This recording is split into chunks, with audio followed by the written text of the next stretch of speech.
वहां की शाहबाज सरकार ने देश की जनता पर अब तक का सबसे बड़ा पेट्रोल बॉम्ब फोड़ा।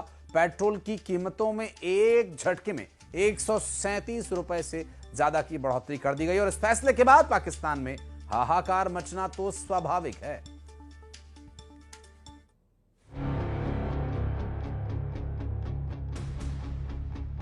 पाकिस्तान के आर्थिक हालात पहले से ही वेंटिलेटर पर थे, लेकिन गुरुवार 2 अप्रैल की शाम ने रही सही कसर भी पूरी कर दी।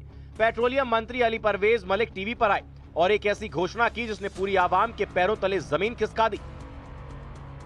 वो 458 रुपीज 40 पैसास कल से लागू कर दी जाएगी और इसके साथ साथ कोशिश ये की गई कि डीजल जो हमारे काश्तकार के लिए, पब्लिक ट्रांसपोर्ट के लिए बहुत ही करीबी किरदार और जुज रखता है, उसके अंदर कम से कम बढ़ावा आगे पास किया जाए और उसकी नई कीमत को 520 रुपए 35 पैसे के ऊपर रखा जाए।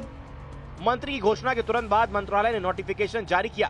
पेट्रोल की कीमत 137.24 रुपए से बढ़ाकर 458.4 रुपए प्रति लीटर कर दी गई है। वहीं हाई स्पीड डीजल ने तो सारे रिकॉर्ड तोड़ दिए। डीजल की कीमत में 184.49 रुपए का इजाफा हुआ, जिससे अब यह 520.35 रुपए प्रति लीटर के पार पहुंच गया है। जैसे ही कीमतें लागू हुई, पाकिस्तान के कराची, लाहौर और इस्लामाबाद जैसे शहरों में कोहराम मच गया। लोग सड़क पर उतर आए, कहीं टायर जलाए जा रहे हैं तो कहीं सरकार विरोधी नारेबाजी हो रही है। पेट्रोल इतना बढ़ा दिया, इन लोगों ने हमको अफोर्ड करना भारी पड़ गया है। पहले कम था तो हमको पैसे मिल जाते थे, अब बचत ही खत्म हो गई। हम किसको बोलते हैं, कोई 200 रुपए देने वाला 100 रुपए देता, अब हम कहाँ से अफोर्ड करेंगे, हमको ये बताओ। 600 रुपए का पेट्रोल डलाते हैं तो 1000 रुपये हमारी जेब में आता है। 1000।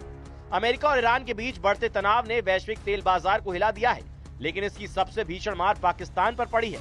वहाँ की जनता का कहना है कि यह महंगाई नहीं बल्कि उनकी मौत का फरमान है। इस बढ़ोतरी का असर सिर्फ गाड़ियों पर नहीं बल्कि पूरी अर्थव्यवस्था पर पड़ेगा। माल ढुलाई महंगी होने से खाने पीने की चीजों के दाम दोगुने हो जाएंगे। डीजल महंगा होने से किसानों की कमर टूट जाएगी और पाकिस्तान में बिजली उत्पादन के लिए भी तेल का इस्तेमाल होता है, जिससे बिलों में और दुनिया